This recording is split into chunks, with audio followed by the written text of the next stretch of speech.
Bismillahirrahmanirrahim. Assalamu alaikum. My name is Huzaifa Nawaz and I am from the Department of PS Chemistry. And my ID is 007. Today, from the course of Industrial Chemistry, I am going to present my presentation on the topic hard materials in industries, that is diamond and silicon carbide. I have divided my presentation in two halves. The first half consists of diamond and the second half consists of silicon carbide. So moving toward the first half of my presentation, that is diamond. First of all, let's have a look on the contents. It includes introduction, natural sources, manufacturing process, the two manufacturing process HPHT, and the second one is the HFCVD. So, and at last we will see the application. So moving towards the introduction of the diamond. So what is diamond? Diamond, a mineral composed of pure carbon. It is the hardest naturally occurring substance known. It is also the most popular gemstone. It is the allotropic form of carbon, like the graphite. Because of their extreme hardness, diamonds have a number of important industrial applications.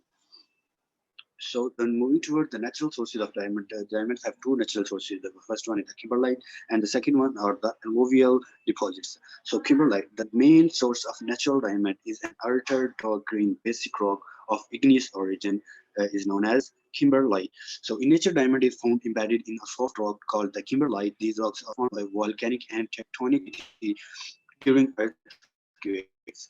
So this rock rises in columns from deep in the earth, where the diamonds are formed under intense pressure. So here is a schematic diagram of the kimberlite well. It is like a kimberlite is like a well, as shown by the schematic diagram. And here are the natural kimberlite sources found on the planet Earth. And the second source of the diamond is alluvial diamond deposits. So alluvial diamond deposits are formed by natural erosion and weathering action of primary deposits over millions of years, and eventually deposited in a new environment such as riverbed, an ocean floor, or a shoreline. So the primary deposits, such as the kimberlite, are strongly worn away by weathering and erosion, and therefore most of the diamonds are found to be in the surrounding areas in old water courses and sometimes underwater on seabeds. So here is a schematic diagram of the formation of the alluvial deposit, and here and this diagram or represent the mining or extracting of the diamonds from the alluvial diamond deposits or sources. So after the mining and processing natural diamond, the amount of diamond obtained was small, as we see its applications in different fields. So the diamond was manufactured industrially in order to meet the needs. So the manufacturing of diamond includes two processes. First one is the HPHT, high pressure, high temperature process, and the second one is CVD, the chemical vapor deposition process.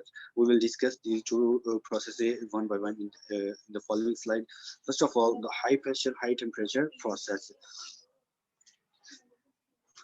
So below is a diagram. This one is a diagram of the belt type hydraulic press. Other types of presses like sphere split process or cubic press also exist, but this one, a hydraulic belt type hydraulic press is used prevalently in use for the diamond production.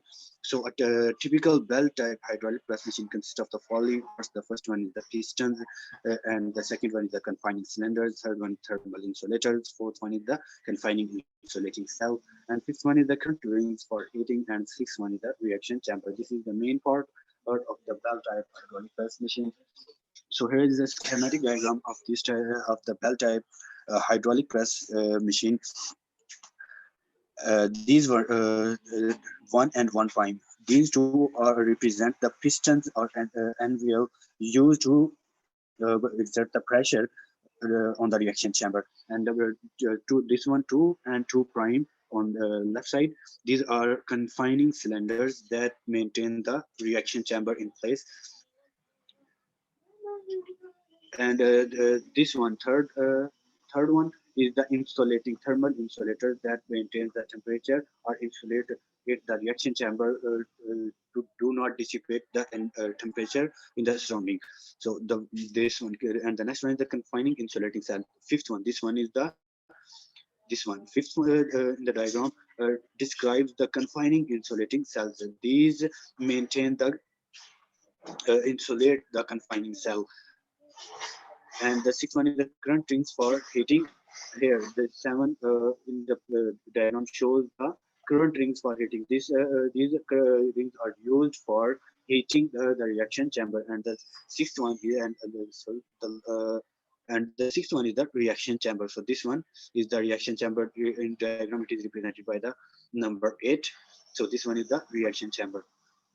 So now we will study how a hydraulic high pressure, high temperature process using bell type hydraulic press is used to synthesize diamonds. So graphite is utilized as the starting material and is introduced with the crystal into the metallic reaction vessel. So here we can see that this is the reaction chamber, and here the graphite is used as a starting material with catalyst, metal catalyst, or the transition metal catalyst. The pressure over 1.5 million pounds per square inch is introduced into the reaction chamber. And here the anvil or the piston are used to exert the pressure on the reaction chamber. The vessel is electrically heated above 1400 degrees Celsius. So the temperature of the temperature of the reaction chamber is about 1400 degrees Celsius. Upon heating under high pressure, the catalyst metal melts, dissolving the graphite and carbon precipitate as diamond from the supersaturated solution. So when we heat the reaction vessel, that graphite and the metal catalyst, basically the metal catalyst melts under the temperature, and it converts the graphite into the pure carbon that deposit on the seed. Here, a diamond seed is placed at the bottom of the press. The molten metal dissolves the high purity carbon source, that is graphite, which is then transported to the diamond seed and forms various layers over the diamond seed, where it forms a diamond crystal. So in this process, in this way, a diamond seed or diamond crystal is formed or synthesized. The addition or subtraction of certain trace elements produces different colors. Then after the cooling is completed, an HPHT synthetic diamond has been formed. So this was a high pressure, high temperature technique for the synthesis of diamond. And the next one is the hot filament chemical vapor deposition process. HFCVD is the simplest and the most reproducible way to grow diamond at low pressure. It is also the first method to achieve nucleation and continuous growth of diamond on various substrates. So, in our HFCVD process, a gas mixture containing 0.1 to 2% volume methane is used in hydrogen. Basically, here this is the diagram for the HFCVD process, in which a mixture of gas in ratio 1:99 is used of. Basically, methane is 1 to 2%, and hydrogen is the remaining percent, like 98 to 99%. So when the hydrogen or the mixture of the gases is released from the source, gas source is released, the electric or the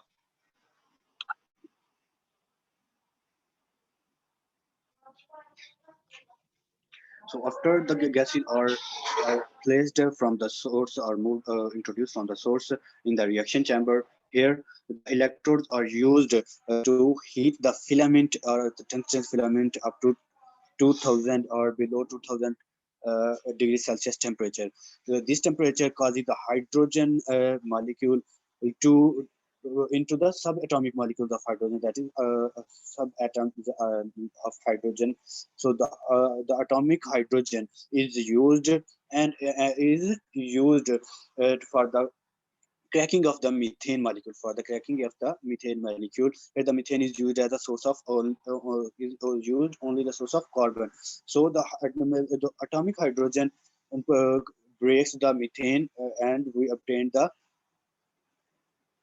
following species like pure carbon, ethane molecule, ethane molecule, and ethene molecule. And the pure carbon and the pure carbon is deposited on the substrate, which is made up of molybdenum or silica, which is placed at zero point 0.5 millimeter from the reaction chamber. So the whole process I have discussed is written in these lines. First of all, we use 1 to 2% of methane in hydrogen that enters the reaction chamber, uh, and we use the tungsten filament for heating from 200 to 24 degrees Celsius. Under these under the high temperature, 2% or 10 to 10% of the hydrogen is dissociated into atomic hydrogen, and methane undergoes pyrolysis reaction, leading to the formation of radicals such as methylene free radical, methyl free radical, methylene free radical, and stable species such as ethene, and ethane molecule are obtained. So diamond is deposited on a substrate made of silicon, molybdenum, or silica, etc., which is mounted at a distance of 0.5 to 2 centimeter from the glowing filament and kept at 700 to 1000 degrees Celsius, either by the radiation from the filament or by a separate substrate heater. So the substrate is also heated up to 700 up to 1700 to 1000 degrees Celsius for the proper deposition for the proper deposition of the diamond on the substrate. So this was the manufacturing process of the diamond. So now moving towards the application of the diamond, the exceptionally high hardness of diamond, its thermal and chemical resistance, and the high thermal conductivity, the cleavage along the three plane, refractive index, all the properties of the diamond uh, make it a very useful material for use industrially and in every field. So first of all, cutting tools. Diamond thin films are also suitable as protective coating for cutting tools and metal working industry. As we discussed in the CVD, HFCVD manufacturing process, a thin coating of diamond uh, is placed on the materials that are used in the industries for different processes. So the next one is the biomedical use. In its chemical inertness, also makes it suitable for biomedical implants. So diamond is chemically inert. It is also used for the implantation processes, like we can replace diamond, we can implant a diamond tooth, and several other implants. And the next one is the electronic use. Its properties also make it suitable for many electronic applications and technologies used in multi-chip manufacturing process. So we can use diamond in the electronic devices like microchips, diodes, transistors, radiation imaging detector. The next one is the glass cutter. It is used in glass industry for glass cutting. Here is a typical glass cutter, and at the tip of the glass cutter, a diamond piece is embedded, and this diamond piece is used to cut the glass in the industry. So other uses of diamonds are also due to the diamond is used for coating material, for optical components because of its transparency to ultraviolet radiation, IR radiation, and visible light transparency. Semiconducting diamonds doped with boron, beryllium, or aluminium are used for special synthesis of thermistors whose temperature ranges from -200 to plus 500 degrees Celsius. So this was all about the diamond. And now moving towards the second part of my presentation, that is silicon carbide. Now let's have a look on the contents, and which includes introduction, natural sources, a manufacturing process. First one is the etching process, and the second one is the chemical vapor deposition process. And at last, we will see the applications of the silicon carbide. So moving towards the silicon carbide introduction. What is silicon carbide? Silicon carbide is an important non-oxide ceramic which has diverse industrial applications. So silicon carbide is non-oxide ceramic. In fact, it is In fact, it has it has exclusive properties such as high hardness and strength, chemical and thermal stability, high melting point, oxidation resistance, high erosion resistance, etc. That make it very important material or mineral for the use in different applications industrially. So next one, moving towards the natural sources of silicon carbide. Naturally, silicon carbide occurs as moissanite. So natural silicon carbide occurs as moissanite and is found merely in very little quantities in certain types of meteorites. So since silicon carbide is rarely found in nature, so it is uh, largely synthesized industrially for its application and different uses.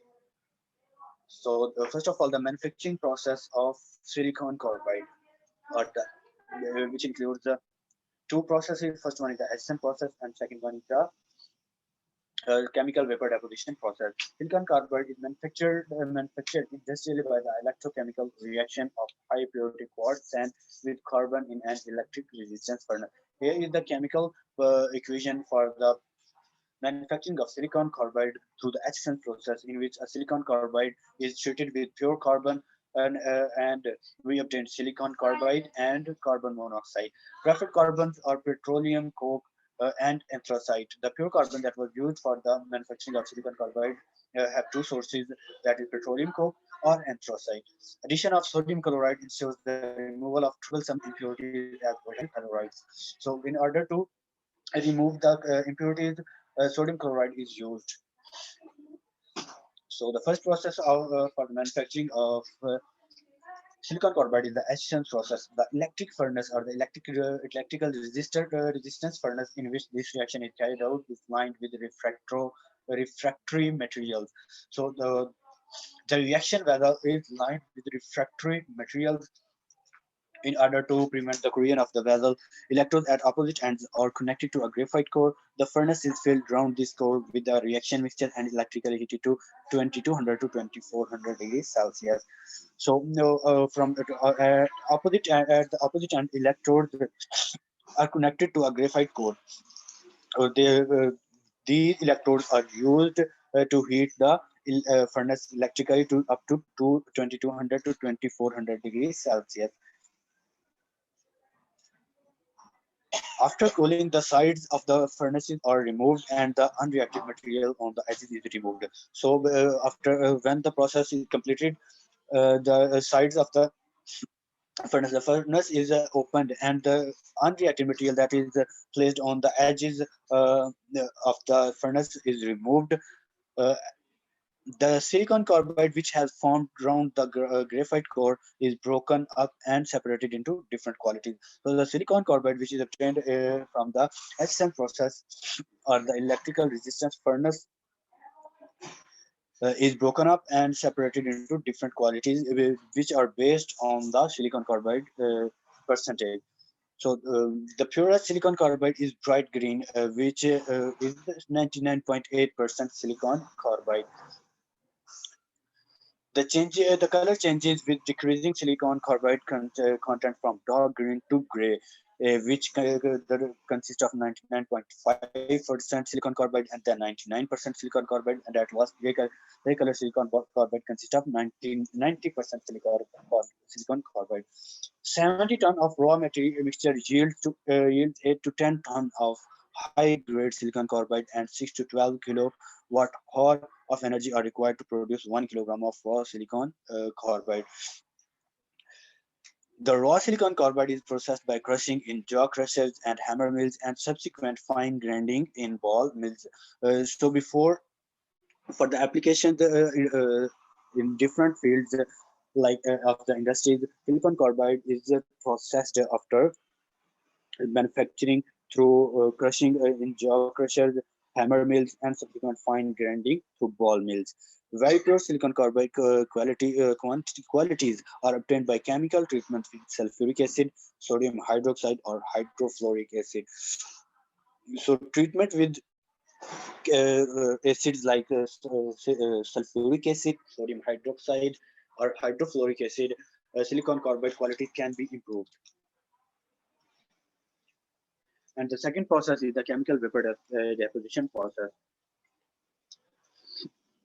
The manufacturing of cubic beta silicon carbide, which is favored at temperatures below 2000 degrees Celsius, are obtained through the chemical vapor deposition process. So we will obtain alpha and beta silicon carbide mixture from the gas deposition chemical vapor reaction. Beta silicon carbide powder is obtained by the thermal decomposition of alkyl silanes or alkyl dichlorosilane in plasma or flow reactors at temperature below, above 1000 degrees Celsius. So alkyl silanes or alkyl dichlorosilanes are used for the manufacturing of beta silicon carbide powder. So here is the chemical equation in which we use the methyl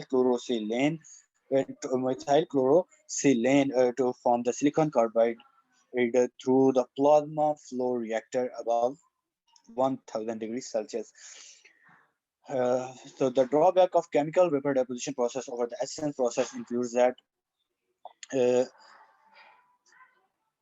because of their high cost, the chemical vapor deposition process is restricted and we use additions process. So it includes the drawback of chemical vapor deposition process. So at last, we will see the applications of silicon carbide. Following are some applications of silicon carbide industrially and in daily lives. First of all, abrasive material. Silicon carbide powders are utilized for abrasive machining processes such as grinding, sandblasting, and water jet cutting. The second one is the high temperature gas sensors. Silicon carbide is used as a sensing device in chemical production and in turbine or engine testing industry to detect flammable and combustible gases in harsh, high temperature and corrosive environments. And the third one is the electronics. Silicon carbides are used as semiconductors in many circuit elements due to their high voltage resistance. Silicon carbide's voltage resistance is 10 times higher than that of ordinary silicon. Solar energy field. Silicon carbide power devices are suitable for some high power model applications such as solar inverters. It enables some smaller sizes, lower material costs, and higher efficiency. And the next one is the LED lighting. LED optoelectronic devices made of silicon carbide as the core material is becoming a new strategic high ground for the global semiconductor industry. And at the last, automotive uses of silicon carbide. One of the primary use of silicon carbide is high performance ceramic brake discs. These brake discs are used on some small sport cars, supercars, and other performance vehicles. So this is all from my side. Thank you.